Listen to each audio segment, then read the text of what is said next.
어, 오늘 저는 은혜 위에 은혜르라라는 제목으로 성찬 기별을 전하고자 합니다. 이 아프리카의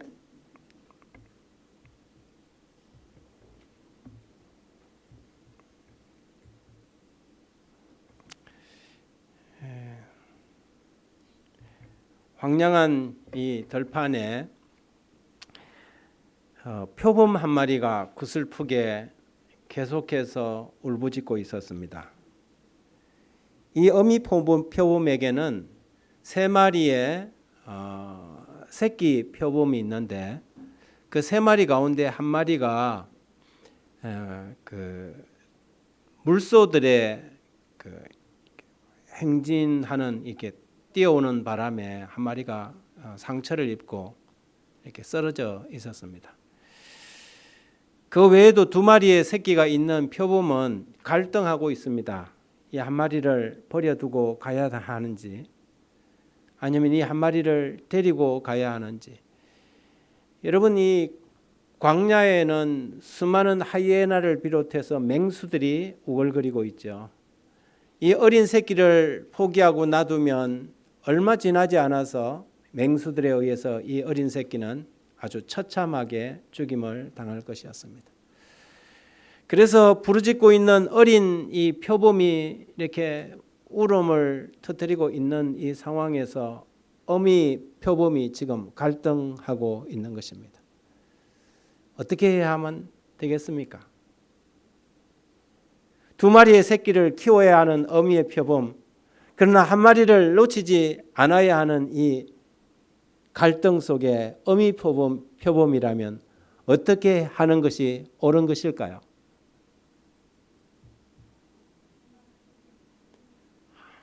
하나를 포기해야 합니까? 예, 그 동물의 왕국에서는 결국 두 마리의 새끼를 키우기 위해서 표범이 한 마리를 한참 옆에서 울부짖다가 결국에는 두 마리를 데리고 떠나는 장면으로 끝이 납니다. 예수님은 어떻게 하셨을까요? 오늘 우리는 그것을 좀 살펴보려고 합니다. 우리가 읽었던 본문 사무엘상 29장의 배경은 사울에게 계속해서 쫓겨다니던 다윗이 엔게디 그 동굴에 숨기도 하고 어디로 막 다니기도 광야에 숨기도 하지만 사울이 계속 군사를 보내서 다윗을 죽이려고 하기 때문에 다윗이 피하다가 피할 데 없어서 최종적으로 피한 곳이 어디냐면 블레셋 땅이었습니다. 여러분, 블레셋은 어떤 곳입니까? 다윗으로 등장할 때 전쟁을 벌였던 원수의 나라예요. 블레셋은 골리앗이 속했던 그 나라지 않습니까? 그런데 다윗이 마지막으로 사울의 이 추적을 피해서 도망가서 숨은 곳이 어디라고요? 하필이면 블레셋입니다. 다윗은 쫓기다가 결국에는 원수의 나라인 블레셋 아기스에게 가서 자기의 몸을 의탁합니다. 아기스는 다윗이 자기한테 이 기순해 오니까 얼마나 좋아요. 자기의 나라 그 거장 골리앗을 물리쳤던 이스라엘의 영웅이 자기 편으로 오니까 대단하잖아요. 그러니까 다윗을 받아줍니다. 그래서 다윗이 제가 이 왕궁에 있을 수는 없으니까 성을 하나 달라 해서 준 게 뭐냐면 시글랏이라는 성이에요. 그래서 시글랏에 가서 있는데 문제는 그 다음에 발생한 것입니다. 이스라엘과 블레셋이 뭐가 벌어진 겁니까? 전쟁이 벌어집니다. 그 전쟁이 어떤 전쟁이냐면 사울이 마지막으로 그 아들들과 함께 죽임을 당한 그 마지막 전쟁이었어요. 이제 누구도 이제 전쟁에 나가야 돼요. 다윗도 블레셋 편에 서갖고 이제 전쟁에 나가야 되는 상황이 된 것입니다. 정말 다윗의 위기였어요. 만일 다윗이 이 전쟁에서 이스라엘과 블레셋 편에서 싸웠더라면 다윗이 이스라엘 왕이 될 수 있는 명분이 있어요? 명분이 다 없어지는 겁니다. 그런데 정말 다행스럽게 천우신조죠. 누가 반대를 하냐면 아기스의 부하들이 장수들이 반대를 하는 거예요. 여기에 사무엘상 29장 4절에 블레셋 사람의 방백들이 그에게 노한지라. 블레셋 방백들이 그에게 이르되 이 사람을 돌려보내어 왕이 그에게 정하신 처소에 가게 하소서. 시갈라스로 다시 돌려보내라 이거죠. 그는 우리와 함께 싸움에 내려가지 못하리니 그가 전쟁에 나가서 우리 대적이 될까 함이니이다. 그가 무엇으로 그 주와 사울과 다시 화합하리이까 이 사람들의 머리로 하지 않겠습니까? 일리가 있어요. 이 사람이 가갖고 우리 편인처럼 해갖고 그냥 우리를 다 죽이고 우리 모가지를 가지고 사울에게 가면 사울하고 다시 하나가 되지 않겠느냐 그러면서 반대를 합니다. 그들이 춤추며 노래하여 이르되 사울이 죽인 자는 천천히요 다윗은 만만이로다 하던 그 다윗이 아닙니까? 옛날 다윗이 전쟁에 나와서 승리를 거뒀던 그 이야기를 끄집어내는 것입니다. 그래서 하도 방백들이 하니까 할 수 없이 아기스가 다윗에게 너의 마음은 내가 이해한다. 너가 전혀 그럴 사람이 아니라는 것은 내가 안다. 믿는다. 그렇지만 이 부하 장수들이 이러니 뭐 해라? 돌아가라. 시글라우스로 돌아가라. 그런데 시글라우스로 돌아와 봤더니 사건이 발생한 거예요. 블레셋이 이스라엘과 전쟁을 하러 나간 사이 다른 족속 아말렉이 와갖고 블레셋을 모아버린 겁니까? 쳐버린 거예요. 그런데 그때에 다윗의 성이었던 시글락도 완전히 점령을 해버리고 온 시민들과 노략물을 다 노략질해갖고 아말렉은 뭔 종족이냐면 이것들은 산적이에요. 산적 거의. 그래서 이스라엘 백성들이 과거에 어디에서 나올 때요? 애굽에서 나올 때 제일 먼저 전쟁을 벌였던 족속이 아말렉 족속이에요. 이것들은 막 돌아다니면서 뭐냐면 약탈과 방화를 일삼는 종족들이거든요. 시글락으로 가서 제일 먼저 다윗이 쳤던 사람이 누구냐면 아말렉이었어요. 아말렉을 쳤단 말이죠. 그런데 이제 거기에 대한 안갚음인지 모르지만 다시 블레셋을 쳐들어와갖고 블레셋 여러 지역을 이렇게 약탈하고는 다윗의 성이었던 시글락도 약탈을 하게 됩니다. 다윗에게 그때 아내가 2명이 있었어요. 2 아내까지. 그리고 이 다윗의 부하 장수들 이 600명의 거느리는 장수들의 이 사람들까지 다 잡아서 포로로 끌고 간 것입니다.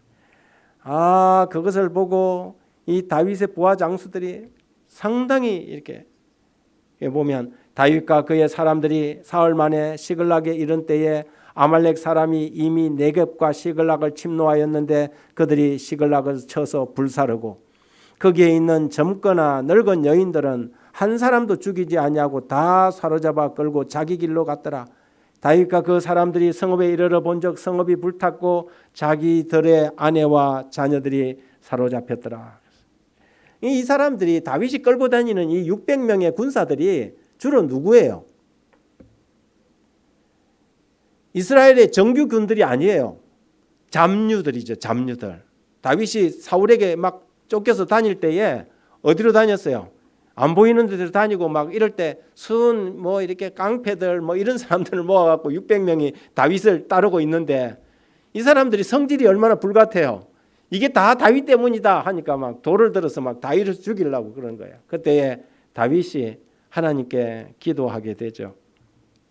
다윗이 여호와께 묻자와 이르되 내가 이 군대를 추격하면 따라잡겠나이까 하니 여호와께서 그에게 대답하시되 그를 쫓아가라. 내가 반드시 따라잡고 도로 찾으리라. 그래서 다윗이 급히 군사들을 이끌고는 어떻게 하냐면 아말렉 군대를 쫓아갑니다. 쫓아가다가 길거리에 낙오된 한 사람을 보는데 보니까 애굽 사람 같기도 하고 그래서 그를 붙잡아서 물었어요. 네가 누구며 어디로 와서 어디로 가느냐 했더니 자기가 여차여차한데 아말렉의 종인데 자기가 병이 들었더니 자기 주인을 내버리고 갔다는 거예요. 그 사람들 어디로 갔느냐? 그들이 누구냐 하니까는 그들이 바로 시글락을 점령했던 그 사람들이다. 그들이 어디로 갔느냐? 대라. 그러니까 나를 죽이지 않고 내 주인에게 넘기지 않겠다는 조건만 약속만 해주면 내가 그들이 간 데를 가르쳐 주겠다. 그래서 이제 이 사람을 길잡이를 해갖고 어디로 가냐면 따라갑니다. 그런데 얼마나 빨리 쫓아를 갔는지 이 600명 가운데 200명은 탈진을 해버렸어요. 3일 동안 전쟁에 나갔다가 다시 돌아왔잖아요. 그리고 쉬지도 못하고 지금 쫓아가는데 600명 중에 200명은 조금 나이가 들고 늙은 사람들은 어떻게 하냐면 더 이상 못 가겠다는 거예요. 그리고 이 급하니까 얼마나 전군 전속력으로 뭐 이렇게 했지 않겠어요? 그래서 막 따다 보니까 힘이 빠져갖고 200명은 쳐졌어요. 그러니 다윗이 200명을 부솔 시내가에 오케이 너희들은 여기에 남아라. 그리고 또 400명을 거느리고 쫓아간 거예요. 그리 쫓아갔더니 아니나 다를까 그들이 이제 막 전쟁의 승리에 대한 기념으로 뭐 하고 있어요? 술판을 벌이고 있는 겁니다. 그래서 그 새벽부터 가서 기습으로 새벽부터 시작해서 그 다음날 해질 때까지 이 아말렉 족속을 400명의 다윗의 이 군사들이 치는데 진짜 거의 다 도륙하고 아말렉 군사들 중에 도망간 사람들은 간신히 낙타 새끼를 붙잡고 도망간 한 400명을 제외하고는 다 그냥 도륙을 해버립니다. 그리고는 하나도 잃어버리지 않고 아말렉이 다른 데서 취한 전리품까지 다 몽땅 빼앗아서 아내들과 가족들을 데리고 뭐 하는 겁니까?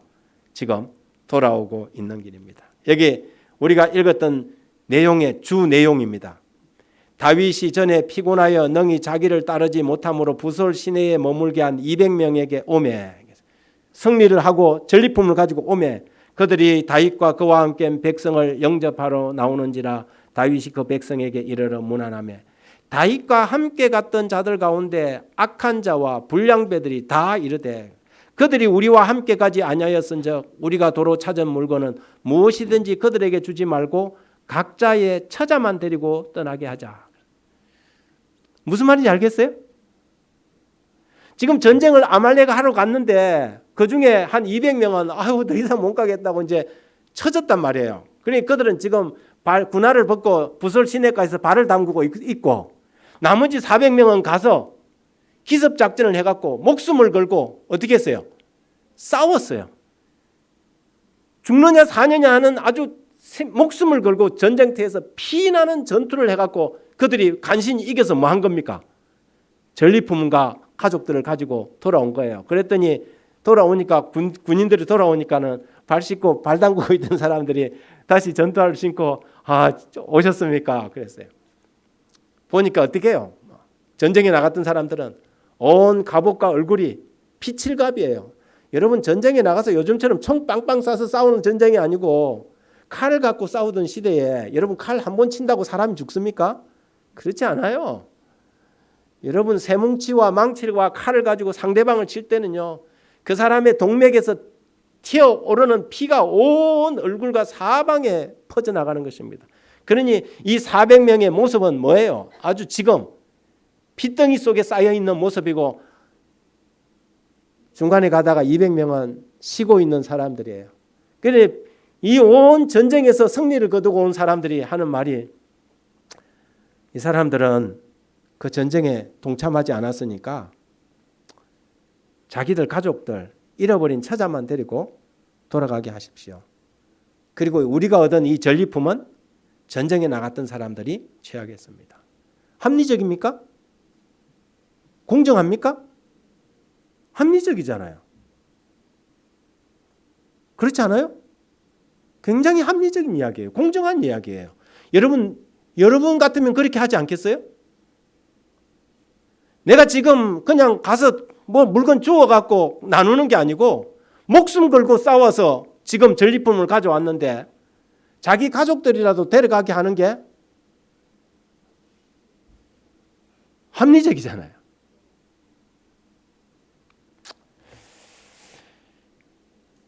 여러분 어떻게 하는 것이 공정해 보일까요? 400명의 주장은 매우 합리적으로 들렸습니다. 처음 달려올 때 그들은 아무 전리품까지 취할 것이라고 생각도 안 했을 것입니다. 이 사람들은 전리품은 아니고 자기 가족들이라도 뭐 하면 도로 찾을 수만 있으면 감지덕지, 이럴 때 이제 감지덕지라는 말이 필요하죠. 감지덕지예요. 그런데 의외로 이 전장터에 나가서 이 사람들이 가져온 전리품이 뭐예요? 많은 거예요. 이 전리품은 다음에 다윗이 이스라엘 왕으로 복귀할 때 그 각 족속 두령들에게 보내는 뭐도 돼요? 친교 하는 이 제물도 예물도 됩니다. 돌아오는 아말렉에게 붙잡혔다가 돌아오는 그 가족들의 입장은 또 어떨까요? 지금 전쟁에 나갔던 가족들이 아말렉에게 잡혀서 아내와 자식들이 지금 다 끌려가는데 우리 아버지가 와서 좀 다윗의 군대가 와서 우리를 구해주기를 기다리고 있는데 보니까는 우리 아버지는 안 오고 이웃집 아저씨가 와갖고 피 흘리고 싸워갖고 어떻게 해요? 자기들을 지금 뭐 했어요? 건져냈어요. 정말 합리적이고 공평해 보였습니다. 목숨 걸고 싸운 사람들이 전리품을 챙기는 것은 맞지요. 그런데 다윗은 이런 공평하고 합리적인 주장을 이런 지하에 뭐합니까? 거절합니다. 다윗이 이르되 나의 형제들아 여호와께서 우리를 보호하시고 우리를 치러온 그 군대를 우리 손에 넘겼은즉 그가 우리에게 주신 것을 너희가 이같이 못하리라. 이 일에 누가 너희에게 듣겠느냐? 전장에 내려갔던 자의 분깃이나 소유물 곁에 머물렀던 자의 분깃이 동일할지니 이같이 분배할 것이니라. 다윗의 이 행동, 어쩌면 공평해 보이지 않는 행동, 저도 한때는 이 400명의 군사들하고 비슷한 생각을 많이 했어요. 우리 목회하는 목회 무리들, 목회자들 그룹들 있잖아요. 또 우리 교인들도 있잖아요. 어떨 때 보면 어떤 사람은 정말 빼빠지게 일을 해요. 정말 열심히 해요. 어떤 사람은 그냥 그렇게 하지 않은 것 같아. 그런 생각이 들어. 나는 뭐 몇 번씩 헌금하고 해서 막 교회 간신히 좀 어떻게 좀 해놓으려면 어떤 사람은 그냥 월급만 받는 것 같아. 그럴 때 되면 어떤 마음이 드냐면 이게 공평한가? 이게 합리적인가? 이런 생각이 불현듯 들어요. 그래서 뭐냐면 이게 목회도 이제는 인센티브 제도를 도입해야 되고 열심히 하는 사람에게는 떡을 하나씩 더 주고 열심히 안 하는 사람은 월급도 뭐 하고 삭감하고 이게 합리적인 것처럼 보여요. 이게 공평해 보여요. 그래서 교인들 중에서도 이런 이야기를 장로님 중에서도 이런 이야기를 하는 분들이 계세요. 저한테 와갖고 우리 교회는 이 공산주의처럼 똑같이 나눠 먹는 것 때문에 망한다고 그래요. 그럴 때는 어떻게 보면 합리적이고 공평해 보여요. 그런데 다윗은 그 주장을 뭐 했어요? 이런 지하에 우리가 지난주에 경주에서 목회자 가족 수양회를 했어요. 거기에 강사로 오신 분이 한때 부산 삼육위생병원 교회 집사였고 부산 지방법원 판사였으며 지금은 법무법인 율성인가요? 대표 변호사로 있는 박재영 장로님 부부가 왔어요. 전영숙 집사님하고 박재영 장로님이 왔는데 두 분이 이제 강의를 하는 거예요. 한 시간 하는데 참 굉장한 은혜를 받았어요. 박재영 장로님은 사람이 아주 깔끔한 사람이에요. 그래서 이게 뭐 판사 스타일이에요. 깔끔해요. 그런데 우리 전영숙 집사님은 뭐냐면 뭐 소파에 뭐 이것저것 일하던 거 책하고 뭐하고 막 사방에 얹어 있는 거죠. 그런데 그 재판정에서만 판사를 하면 되는데 집에 와서도 뭐 하려고 그래요? 판사 노릇을 하려고 그러는 거죠. 당신은 뭐 이거 그러니 부인이 보통 힘든 일이 아니죠. 부인도 아주 그 사범대학 나오고 배울 만큼 배우고 대단한 사람이에요. 그런데 스타일이 다른 거예요. 근데 사진을 2개를 보여주더라고요. 장로님 먼저 강의를 하고 이제 그 다음 날 집사님이 강의를 했는데 자기 남편이 법대 위에 앉아서 판사 때 얼굴하고 변호사 때 얼굴하고 2개를 딱 보여주더라고요. 제가 보기에도 얼굴이 달라졌어요.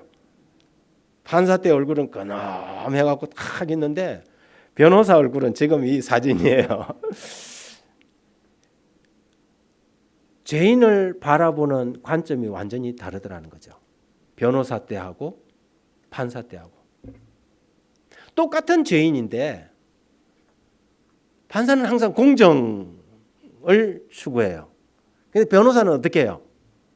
어떻게 하면 이 죄인을 갖다가 조금이라도 더 형량을 낮추고 은혜를 받을 수 있게 할까? 이런 거죠. 그러니까는 근엄하던 판사에서 변호사가 되더니 얼굴이 아주 확 밝아. 근데 제가 이 강의를 들으면서 제가 젊었을 때 우리 집 생각이 들었어요. 딱 우리 전영숙 집사님은 우리 집사람 스타일이에요. 근데 저는 진짜 책꽂이에 책 하나도 순서를 딱딱 맞춰야 되는 스타일이었거든. 지금 가면 완전히 바뀌었어요. 제가 바뀌었어요. 완전히 달라졌어요. 제 방도 가보면 뭐 똑같아요. 똑같은데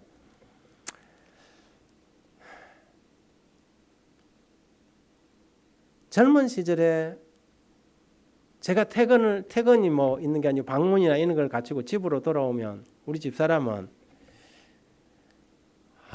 저 잔소리꾼이 또 오는구나. 얼마나 힘이 들었으면 저 잔소리꾼이 오는구나. 그러다 보니 늘 불만이었죠.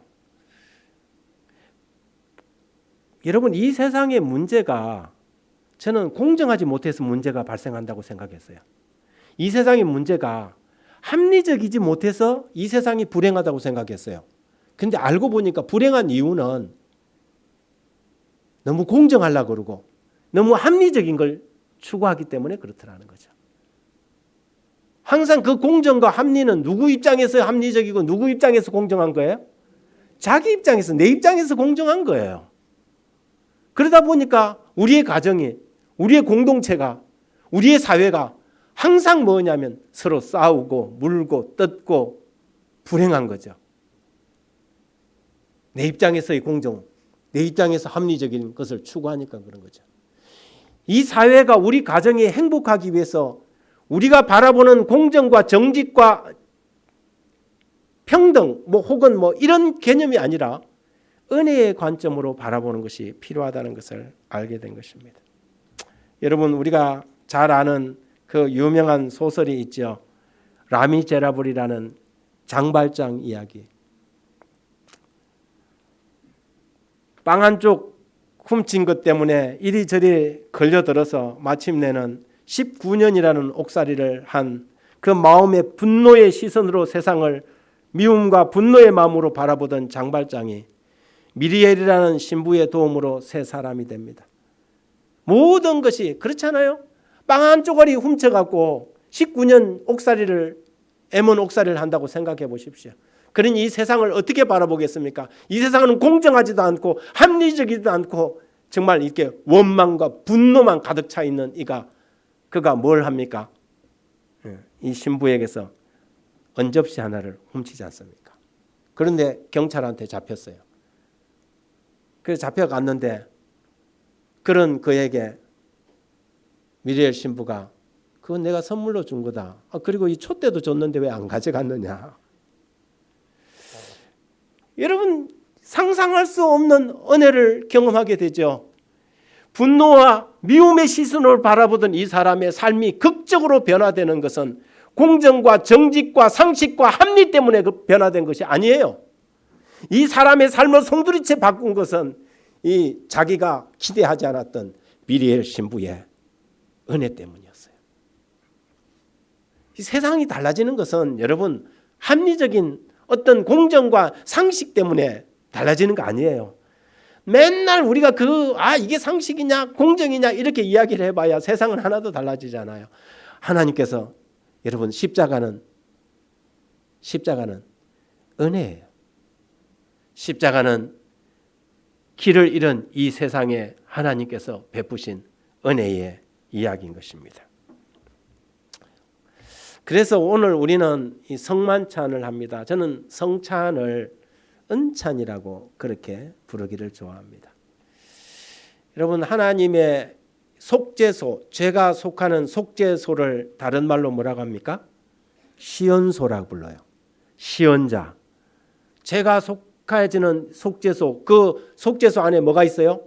법궤가 있잖아요. 법이 있잖아요. 법이 있는 그 법을 뚜껑으로 덮고 있는 그 법궤의 뚜껑을 뭐라고 부르냐면 속죄소라, 죄를 속하는 곳이라 그래요. 그런데 그 속죄소를 뭐라고 다른 말로 부르냐면 시언좌, 시언소 그렇게 부르요. 은혜가 뭐 된다는 거예요? 베풀어지는 장소라는 것이죠. 여러분은 세상을 은혜로 사십니까? 정의감으로 사십니까? 저는 한동안 정의니 공평이니 이런 단어를 참 좋아했습니다. 그러나 이제는 저는 은혜를 사모합니다. 이 세상을 은혜로 바라보지 않으면 너무 절망적이고 어둡습니다. 사람들의 정의란 선택적 정의요 평양적 공평이기 때문에 진정한 정의라는 것은 이 세상에 존재하지 않습니다. 정말 정의를 외칠 수 있는 말할 수 있는 분은 딱 한 분밖에 없습니다. 하나님밖에 없는 것이지요.